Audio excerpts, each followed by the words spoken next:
vous que vous inspire cette guerre en Ukraine? Alors, Vladimir Poutine est présenté par les médias occidentaux et les dirigeants occidentaux comme le démon incarné, comme Hitler, et je mets ça entre guillemets. Comment ça s'explique?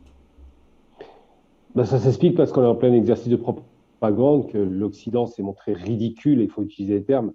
Les États-Unis, qui sont des faiseurs de guerre, rappelons toujours que les États-Unis ont conduit, je l'ai rappelé récemment dans un média, 72 guerres en un siècle et demi, quasiment, enfin en un siècle depuis le début du siècle dernier, quand les Russes ont conduit 31 guerres, mais des guerres essentiellement défensives. Hein. On ne parlera pas peut-être de l'Afghanistan, parce que là c'est plus discuté, mais le reste en substance des guerres défensives. Donc, lorsqu'ils osent présenter Vladimir Poutine comme étant hélicoptère, ça c'est l'image facile et caricaturale du dirigeant qui a décidé de mettre un stop et un holà à la barbarie américaine, parce qu'il faut utiliser les termes, il faut arrêter de se cacher derrière son petit doigt. Les États-Unis sont un État prédateur, un État dangereux, un État déstabilisateur, un État qui a pendant 30 ans agressé partout sur la planète d'autres États qui étaient légitimes. Hein. Je parle de la Libye, je parle de l'Irak, de la Syrie, de la Somalie, bref, je ne vais pas faire une liste, elle n'est même pas exhaustive. Les États-Unis sont extrêmement dangereux et on préfère accuser la victime. Alors en substance, oui, effectivement, le Donbass est une région qui était disputée, mais pas seulement parce que le Donbass est historiquement russe, pas russophone. Le terme me dérange. Moi, j'aime pas entendre le terme de russophone. Ce sont des Russes. Parce que russophone, ça sous-entend qu'ils ne seraient pas d'origine russe. Ensuite et surtout parce que de dire que j'ai Staline, de dire que le président Poutine serait un dictateur, bon, c'est bien, c'est très amusant, il y a eu quand même des élections, serait un dictateur qui ne respecterait pas des règles, eh bien, j'ai envie de dire que les règles internationales ne sont jamais respectées par les États-Unis. J'en veux pour preuve l'accord sur le nucléaire iranien. La signature américaine ne vaut rien. Les Occidentaux ont une tradition de n'avoir aucune parole, et pour avoir une parole, ils sont obligés de signer des documents qu'ils ne respectent pas. Donc, en vérité, si on veut faire un parallèle, parce qu'on aime les parallèles un peu hasardeux, d'abord, la Russie, on veut la sanctionner économiquement, on ne peut pas. Bon, ça c'est une chose, on en reparlera peut-être plus tard, parce que la Russie est trop importante sur un plan de l'économie mondiale, est très intégrée évidemment aujourd'hui, mais surtout, la Russie, on veut comparer avec ce qui s'est passé sur la Seconde Guerre mondiale, 26 millions de morts russes quand du côté occidental, on se promenait un petit peu, il n'y a pas eu 2 millions de morts, il faut être très clair. Ensuite et surtout parce que la Russie a libéré l'Europe, contrairement à l'idée reçue. On a caché ça pendant 75 ans dans la propagande américaine qui nous sort des films qui en font des héros, mais ces lâches sont arrivés en 44 sur le terrain européen.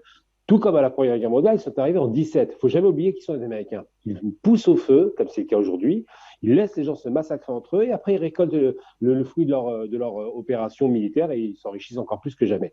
Donc aujourd'hui, qu'est-ce qu'il faut retenir?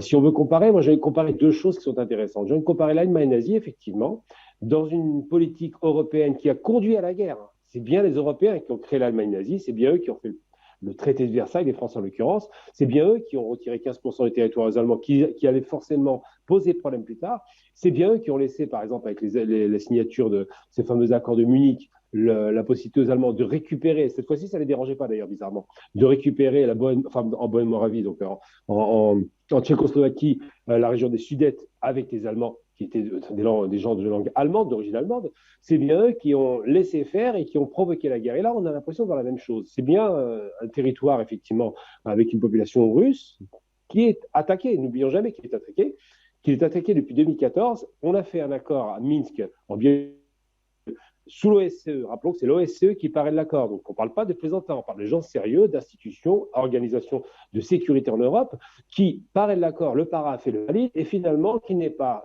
pris au sérieux, qui n'est pas validé. Et puis, il faut oublier aussi un autre truc. On parle beaucoup de nazis, mais ils sont quand même forts du café. Qui sont les nazis ou les néo-nazis en Ukraine? Ce n'est pas les Russes. On voit bien que les néo-nazis qui ont le drapeau. Tout à l'heure, Luc Michel nous a fait un magistral rappel historique, et je le remercie pour ça parce qu'il est très documenté et il a une expertise d'histoire que j'apprécie parce que j'ai travaillé à fond pendant une vingtaine d'années sur la Seconde Guerre mondiale. Donc quand j'entends parler, pour moi, c'est un régal. Et effectivement, il fait bien de rappeler que les anciens, alors à l'époque, on appelait ça le commissariat du Reich, donc ce territoire-là qui était disputé, s'il il a basculé du côté russe, c'est parce que les nazis étaient tellement racistes que même les Ukrainiens se sont dit, bon, non, non, c'est des Slaves, ça reste des sous-hommes. C'est pour ça que les Ukrainiens ne sont pas devenus nazis en majorité. Et c'est pour ça qu'il y a une résistance. Sinon, il y a une sphère ukrainienne qui était quand même considérée comme étant de peuple plus ou moins arien, hein, dans la définition un peu fantaisiste de Heinrich Schimmer. Et cette partie-là a massacré les populations. C'est bien de rappeler qu'ils ont massacré les juifs. Alors, c'est pas parce que Zelensky est un demi-juif que ça valide la thèse selon laquelle il ne serait pas peut-être un peu néo-nazi. En vérité, il faut être très clair. Aujourd'hui, la guerre a été voulue Les provocations ont été multiples. Poutine a été le plus loin possible d'où il pouvait aller. Et même d'ailleurs, on a entendu dans une rencontre qu'il avait fait avec un de ses responsables de la sécurité, qui a bugué littéralement, qui était en panique. Il ne s'attendait pas à la réaction de Poutine. Poutine a compris qu'il fallait stopper une bonne fois pour toutes l'avancée de l'OTAN. Et puis, je rappelle tout le temps, c'est extraordinaire tout de même. On vient dire aux Russes, vous êtes illégitimes à vous protéger sur votre frontière, c'est à la porte de la Russie. Je veux dire, ils mettent un pistolet face à la porte de la Russie. Alors que quand les Américains en 1963 ont vu débarquer 2-3 missiles venant de l'Union soviétique, ça a failli être une guerre mondiale. Donc je suis désolé. Aujourd'hui, si on parle de Hitler, il faut utiliser les termes à dessein. D'abord, l'hitlérisme, il vient d'Europe occidentale, pour commencer, il faut être très clair. Et surtout, les Hitler, j'ai envie de dire, ils sont américains. C'est comme eux qui font la guerre partout, tout le temps, sans faire de déclaration de guerre.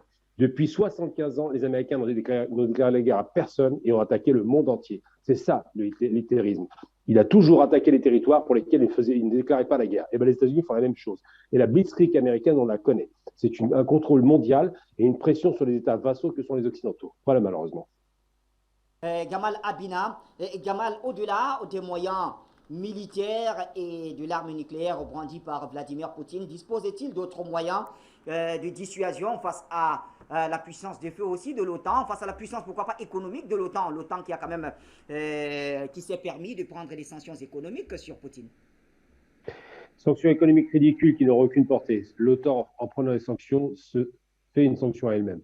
Quand vous coupez le gaz, quand vous coupez les intrants pour pouvoir faire de l'agriculture, par exemple, les Français commencent à paniquer pour ça. Quand le blé ukrainien est stoppé, eh bien, comme l'Ukraine est le grenier à blé de l'Europe, comme toutes ces sanctions vont dans les deux sens. On n'a pas affaire à un pays comme l'Irak ou la Libye qui étaient monoproducteurs de richesses, pétrole-gaz. On a affaire à un pays qui est industriel, un pays qui a des industries lourdes, légères, qui a des capacités offensives considérables sur le plan économique, évidemment, sur le plan militaire, on l'a compris. Et puis, il faut rappeler une chose essentielle, à mon sens, parce que les gens ont tendance à oublier ça.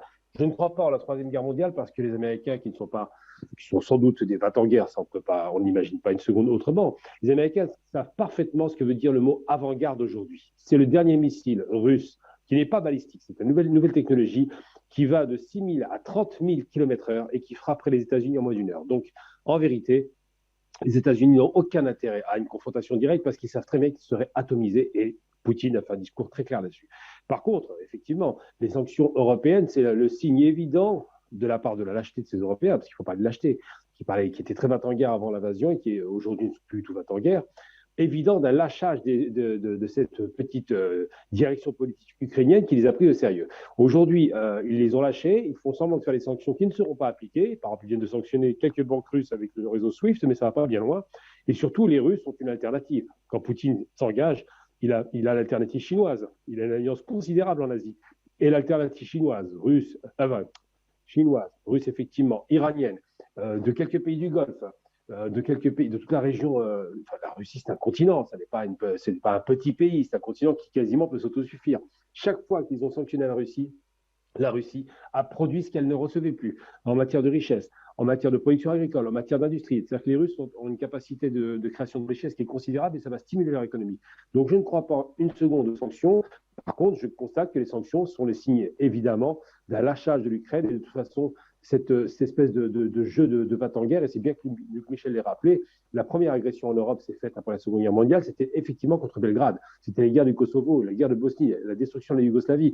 Et il faut rappeler, c'est important de le rappeler, que à cette époque-là, les Américains ne se posaient pas de problème pour attaquer facilement un territoire européen et que finalement, ils ont été stoppés. Aujourd'hui en Russie, alors qu'à l'époque, il n'y avait pas de Russie. La différence, elle est là. Le rideau de fer est retombé et je pense que ce sera peut-être une chose positive pour le monde.